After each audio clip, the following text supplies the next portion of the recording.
اللہ الرحمن الرحیم السلام علیکم ورحمۃ اللہ وبرکاتہ۔ تمام تعریفیں اس ذات پاک کے لیے جو ہماری رگ جان سے بھی زیادہ قریب ہے اور ہماری سانسوں کی نالی کے اندر ہونے والی ہلکی سی جنبش سے بھی خوب آگاہ ہے۔ درود و سلام نبی آخر الزماں خاتم الانبیاء امام الانبیاء سید البشر افضل البشر جناب محمد الرسول اللہ صلی اللہ علیہ وسلم کی ذات مقدسہ مطہرہ عالیہ پہ۔ محترم عزیز بھائیوں، آج ہم یہ دیکھیں گے کہ شرک کس چیز کا نام ہے، شرک کی مذمت قرآن اور سنت کی روشنی میں ہمیں کیا ملتی ہے۔ ان تمام چیزوں کا مختصر وقت کے اندر ہم جائزہ لینے کی کوشش کریں گے۔ سب سے پہلے ہم یہ سمجھنے کی کوشش کرتے ہیں کہ شرک کس بلا کا نام ہے، شرک کس چیز کا نام ہے، شرک ایسی کون سی بیماری ہے جس کی وجہ سے انسان کے تمام تر اعمال خارج تباہ و برباد ہو جاتے ہیں۔ تو دیکھیں، آسان اور سادہ لفظوں میں اس بات کو کچھ یوں میں کہا کرتا ہوں کہ مثلا عبادت اللہ کے لیے ہے، وہ مخلوق کے لیے بجا لائی جائے، جس میں نظر و نیاز ہے، قربانی ہے، رکوع ہے، سجدہ ہے، موت و حیات کا مالک اللہ ہے، رزق کا مالک اللہ ہے، عزت و ذلت کا مالک اللہ ہے۔ یہ تمام تر صفات اللہ رب العالمین کے پاس ہے، اس کی قبضہ قدرت میں ہے کہ وہ ان سب چیزوں کے اوپر اختیار رکھتا ہے۔ یہ تمام تر اختیارات اللہ کو چھوڑ کر مخلوق کو سپرد کر دیے جائے تو اس کا نام شرک ہے۔ اور شرک کی مذمت اللہ رب العالمین نے قرآن مجید کے اندر اتنے ایک مقامات پر کی ہے کہ آپ امیجن بھی نہیں کر سکتے۔ اور مشرک کی جو اللہ تعالیٰ نے مثال دی ہے قرآن مجید میں، وہ بہت ہی زبردست انداز کے اندر اللہ تعالیٰ دیتے ہیں۔ سورہ حج کی آیت نمبر 31 ہے، جس میں اللہ تعالیٰ فرماتے ہیں وَمَن يُشْرِكْ بِاللَّهِ فَكَأَنَّمَا خَرَّ مِنَ السَّمَاءِ فَتَخْطَفُهُ الطَّيْرُ أَوْ تَهْوِي بِهِ الرِّيحُ فِي مَكَانٍ سَحِيقٍ۔ یہ قرآن مجید کی آیت کریمہ نے اس بات کو اتنا کلیئر کٹ انداز میں بیان کیا ہے کہ آپ تصور بھی نہیں کر سکتے۔ آپ ذرا دیکھیں، اللہ فرماتے ہیں جو شخص بھی اللہ کے ساتھ شرک کرے اس کی مثال ایسے ہے جیسے وہ آسمان سے نیچے گر پڑا، نمبر 1۔ نمبر 2، اس کو کسی پرندے نے اچک لیا۔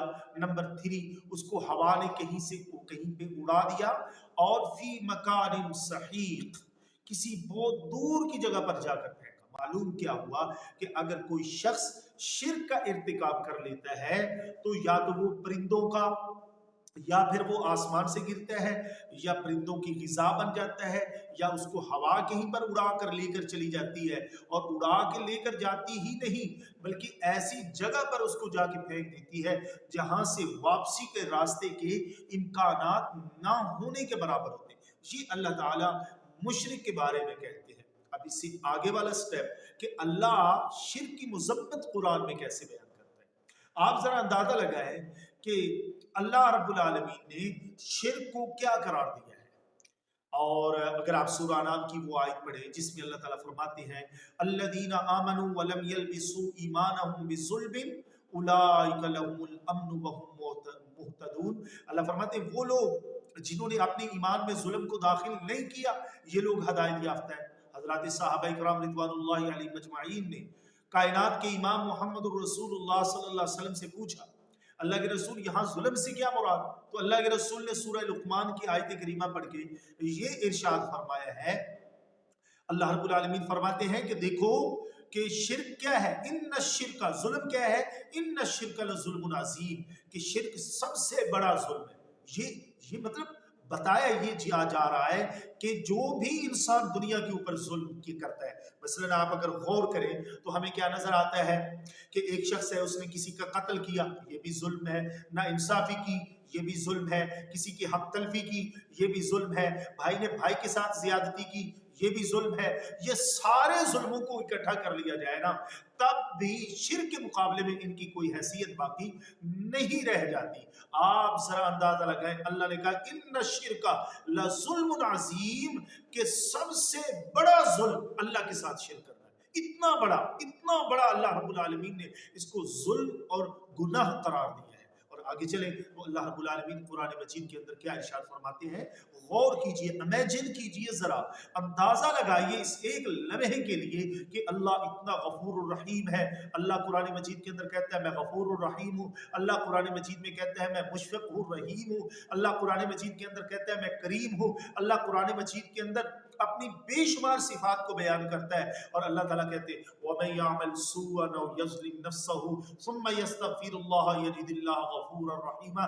اللہ قرآن میں کہتے ہیں کہ جس بندے نے کوئی برائی کی یا ظلم کیا، اللہ کے پاس آیا، بخشش طلب کی، ہاتھوں کو پھیلایا، اپنے ماتھے کو رب کے سامنے جھکایا، اللہ کے سامنے گڑ گڑایا، دعائیں مانگی، اللہ کہتے ہیں کہ اللہ کو بخشنے والا مہربان پائے گا۔ یعنی اتنا بڑا بھی ظلم کر لے، اتنا بڑا بھی گناہ کر لے، اللہ کے دربار میں آ جائے، جھک جائے، سر مسجود ہو جائے، رب کے سامنے اپنے آنسوؤں کو گرا دے، اللہ اس کے سابقہ تمام گناہوں کو معاف ہی نہیں کرتے، بلکہ قرآن میں اللہ کہتا ہے کہ میں اس کے تمام سابقہ گناہوں کو معاف نہیں کرتا بلکہ نیکیوں کے اندر تبدیل کر دیتا ہوں۔ لیکن شرک کے معاملے میں ایسا بالکل بھی اللہ تعالیٰ نے نہیں کہا۔ شرک کا معاملہ بڑا ڈیفرنٹ ہے۔ اللہ تعالیٰ نے سورہ نساء کے اندر 2 مقامات کے اوپر فرمایا ہے کہ وَمَن يُشْرِكْ بِاللَّهِ فَقَدْ حَرَّمَ اللَّهُ عَلَيْهِ الْجَنَّةَ۔ اللہ قرآن مجید کے اندر فرماتے ہیں کہ اللہ نے مشرک پر جنت کو تو حرام ہی کر دیا۔ معلوم کیا ہوا کہ اللہ تعالیٰ فرماتے ہیں کہ شرک کے علاوہ جتنے بھی گناہ ہوں گے اللہ چاہے گا تو معاف کر دے گا، لیکن شرک کو معاف نہیں کرے گا۔ معلوم کیا ہوا کہ مرتے دم تک شرک کرتا رہا، اس کی موت شرک کی حالت میں ہو گئی، وہ اللہ کے دربار میں چلا گیا، قیامت کا دن میدان محشر کے اندر وہ اللہ کے دربار میں جب پہنچتا ہے تو اللہ اس کو معاف نہیں کرے گا، حجت تو اس پر تمام کی جائے گی لیکن اللہ اس کے لیے معافی کی کوئی گنجائش نہیں رکھے گا۔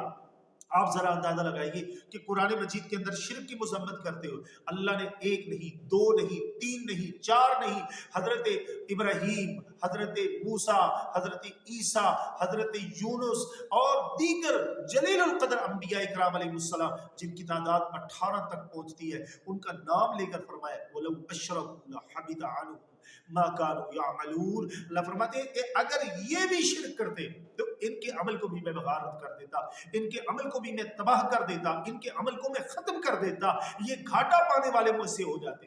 اور یہاں تک ہی بس نہیں، اللہ قرآن مجید کے اندر اپنے پیغمبر جناب محمد الرسول اللہ صلی اللہ علیہ وسلم جو امام الانبیاء ہے، سید الانبیاء ہے، امام البشر ہے، خاتم الانبیاء ہے، سید ولد آدم ہے، لواء الحمد کا جھنڈا ان کے ہاتھ میں ہوگا۔ اتنی بڑا مقام، اتنی بڑی پرسنالٹی، اتنی بڑی ہستی، اللہ نے ان پر نبوت کو ختم کر دیا اور اللہ نے ان کو مخاطب کر کے فرمایا، حالانکہ انہوں نے شرک نہیں کرنا تھا لیکن اس گناہ کی اہمیت کو واضح کرتے ہوئے فرمایا لَإِنْ أَشْرَكْتَ لَيَحْبَطَنَّ عَمَلُكَ وَلَتَكُونَنَّ مِنَ الْخَاسِرِينَ، کہ میرے محبوب پیغمبر صلی اللہ علیہ وسلم اگر آپ بھی شرک کریں تو ہم آپ کے اعمال کو بھی ختم کر دیں۔ معلوم کیا ہوا، کبھی اللہ کے رسول نے کرنا تو نہیں لیکن معلوم یہ ہوا کہ اگر رسول بھی کرے، نبی بھی کرے، اللہ کے برگزیدہ پیغمبر بھی کریں تو تب بھی اللہ رب العالمین ان کے اعمال کو غارت کر دے۔ سمجھانا امت کو مقصود تھا، لوگوں کو، انسانوں کو، رسول اللہ کی امت کو یہ سمجھانا تھا کہ یہ کوئی چھوٹا معمولی جرم نہیں ہے۔ اب آگے اس سے تیسرے سٹیپ کی طرف چلتے ہیں کہ جن کو لوگ اللہ کے مقابلے میں کھڑا کرتے ہیں ان کی اہمیت کیا ہے، ہم ان کو دیکھ لیتے ہیں۔ آئیے میں چند ایک آیات آپ کے سامنے رکھ دیتا ہوں، ذرا اندازہ لگائیے اللہ رب العالمین کے مقابلے میں حضرت عیسیٰ کو اور حضرت مریم کو لوگوں نے مقابلے میں کھڑا کیا۔ اللہ سورہ مریم کے اندر کیا فرماتے ہیں؟ اللہ فرماتے ہیں کہ اگر اللہ مریم کو اور عیسیٰ کو ہلاک کر دے تو بتاؤ کوئی ان کو بچانے والا ہے؟ یعنی اللہ کے پاس تو یہ بھی اختیار ہے، یہ بھی اللہ کے پاس قدرت ہے، اور اللہ یہ مثال دے کر بات سمجھا رہا ہے کہ اللہ نے کہا کہ دیکھو یہ میرے بندے ہیں، اور حضرت عیسیٰ علیہ السلام نے کیا بولا؟ قال انی عبد اللہ آتانی الکتاب وجعلنی نبیا، میں اللہ کا بندہ ہوں، اللہ نے مجھے نبی بنایا اور اللہ نے مجھے کتاب عطا کی۔ حضرت عیسیٰ علیہ السلام تو چیخ چیخ کر کہہ رہے ہیں کہ نہیں نہیں، میں اللہ کا بیٹا نہیں ہوں، میں اللہ نہیں ہوں، میں الہ نہیں ہوں، میری ماں ایک اللہ کی بندی ہے، لہذا میں کسی بھی صورت کے اندر اللہ رب العالمین کا شریک نہیں ہوں۔ اور آگے چلیے، اللہ رب العالمین قرآن مجید کے اندر ان لوگوں کی اہمیت کو بیان کرتے ہیں جن کو اللہ کے مقابلے میں لوگوں نے کھڑا کیا، جن سے اپنے توقعات وابستہ کی، جن سے اپنی امیدیں وابستہ کی، جن کو حاجت روا مشکل کشا سمجھا، ان کو اولاد دینے کے قابل سمجھا۔ اللہ قرآن مجید کے اندر فرماتے ہیں ان الذین تدعون من دون اللہ عباد امثالکم، یہ لوگ جن کو پکار رہے ہیں یہ ان کی طرح بندے ہیں، یہ ان کی طرح بندے ہیں، ان کی یہ حیثیت۔ اللہ فرماتے ہیں کہ اپنے جیسے بندوں کو پکار رہے ہو، حیرت ہے تمہاری عقلوں پر، افسوس ہے، تف ہے، عقلوں پر ماتم کرنا چاہیے۔ ذرا غور کرو قرآن کی آیات کے اوپر۔ اللہ کہتے ہیں فلا یتدبرون القرآن ام علی قلوب اقفالها، تم قرآن پر تدبر نہیں کرتے، غور و فکر نہیں کرتے، کیا تمہارے دلوں کو تالا لگ چکا ہے؟ آئیے قرآن کے ایک اور مقام پڑھتے ہیں۔ اللہ تعالیٰ فرماتے ہیں لوگوں جن کو تم نے اللہ کے مقابلے میں شریک ٹھہرایا ہے، جن کو اللہ کے مقابلے میں تم نے کھڑا کر دیا ہے، کسی کو تم جناب اولاد دینے والا سمجھتے ہو، کسی کو اللہ کے مقابلے کے اندر عزت و ذلت کا مالک سمجھتے ہو، کسی کو اللہ کے مقابلے میں رزق دینے کے اوپر اختیار دینے والا تم سمجھتے ہو، ذرا سنو اللہ فرماتے ہیں ما یملکون من قطمیر، اللہ فرماتے ہیں یہ کھجور کی گٹلی کے اوپر باریک سے چھلکا جو ہوتا ہے اس کے بھی یہ مالک و مختار نہیں ہے، اس کی بھی ان کے پاس طاقت نہیں ہے۔ ہائے ہائے افسوس، یہ مسلمان کو بات سمجھانا پڑتی ہے کہ مسلمان اللہ کو چھوڑ کر کسی اور کے سامنے جھک نہیں۔ جس مسلمان نے اس بات کا اقرار کیا اللہ تیرے بغیر کوئی لائق عبادت نہیں ہے، اللہ تیرا کوئی شریک نہیں ہے، تیرا کوئی ساچی ساجی ہمسر نہیں ہے، پھر بھی اس مسلمان کو یہ بات سمجھانی پڑتی ہے۔ سینہ تو اس وقت پھٹ جاتا ہے، آسمان، میں کہتا ہوں ہائے اس وقت آسمان کیوں نہیں پھٹ گیا، زمین کا سینہ اس وقت کیوں نہیں شک ہوا، اس وقت پہاڑ ریزہ ریزہ کیوں نہ ہوئے جب مسلمان کو یہ بات سمجھانا پڑ گئی۔ وہ مسلمان ایک اللہ کے سامنے جھک جا۔ میرے بھائی، اللہ کے قرآن کو ایک اور مقام پر فرماتے ہیں، اللہ فرماتے ہیں سنو جن کو تم پکارتے ہو نا اموات غیر احیاء وما یشعرون ایان یبعثون، یہ مردہ ہے، زندہ نہیں ہے، ان کو اپنے اٹھائے جانے کی بھی خبر نہیں ہے۔ سورہ احقاف آیت نمبر 5 کو پڑھو، اللہ فرماتے ہیں ومن اضل ممن يدعو من دون اللہ من لا يستجیب له الى یوم القیامہ وهم عن دعائهم غافلون۔ میرا رب قرآن میں کہتا ہے کہ جن کو تم اس بندے سے بڑھ کر اور کون گمراہ ہو سکتا ہے جو ایسوں کو پکار رہا ہے، جو ایسوں کو پکار رہا ہے جو اس کی دعا کو سنتے ہی نہیں، بالفرض والمحال اس کی دعا کو سن بھی لے تو قیامت تک کے لیے اس کا جواب نہیں دے سکتے۔ افسوس اس مسلمان کے اوپر، ایک تو اللہ کے ساتھ شرک کیا اور شرک کے مقابلے میں جن کو کھڑا کیا وہ اپنی جانوں کے مالک نہیں ہے۔ اللہ کے رسول صلی اللہ علیہ وسلم خود کیا فرماتے ہیں، میں تو اپنی جان کا مالک بھی نہیں ہوں، میری جان بھی اللہ کی قبضہ قدرت میں ہے۔ اللہ کے رسول صلی اللہ علیہ وسلم کی ایک حدیث سنا کر میں بات کو اختتام کی طرف لے کر جاتا ہوں۔ اللہ کے محبوب پیغمبر علیہ السلام نے فرمایا کہ اللہ کہتے ہیں اے بنی آدم، اے آدم کے بیٹے، تو ساری زمین کو گناہوں سے بھر دے، سارے آسمان کو گناہوں سے بھر دے، میرے پاس تو چلا، لیکن اگر اس میں شرک نہ ہوا میں چاہوں گا تو سارے تیرے گناہوں کو معاف کر دوں گا، لیکن شرک کو معاف نہیں کروں گا۔ اور اللہ کے رسول صلی اللہ علیہ وسلم نے حضرت ابو درداء رضی اللہ عنہ کو کیا فرمایا، اللہ کے رسول کے صحابی کہتے ہیں کہ مجھے رسول اللہ صلی اللہ علیہ وسلم نے یہ نصیحت کی، وصیت کی، اوصانی خلیلی اللہ تشرک باللہ شیئا وان قتیت وحرقت ولا تترک الصلاۃ مکتوبۃ متعمدا۔ اے ابو درداء اگر تو کاٹ دیا جائے، جلا دیا جائے، اللہ کے ساتھ شرک نہ کرنا اور فرض نماز کو جان بوجھ کر نہ چھوڑنا۔ مسلمانوں لمحہ فکریہ ہے، غور کیجئے، آج تم درباروں میں جاتے ہو، آج تم آستانوں پر جاتے ہو، آج تم قبور کے پاس جاتے ہو، آج تم پیروں کے پاس جاتے ہو۔ افسوس کی بات تو یہ ہے اس پیر سے شفا لینے کے لیے جاتے ہو جو پیر خود تو بیمار ہو تو پیرانول کھاتا ہے، اگر تم بیمار ہو تو ان کے پاس چلے جاتے ہو۔ میں آخری بات یہی کہتا ہوں کہ اللہ کی طاقت کے اوپر تمہیں کون سی کمی نظر آئی؟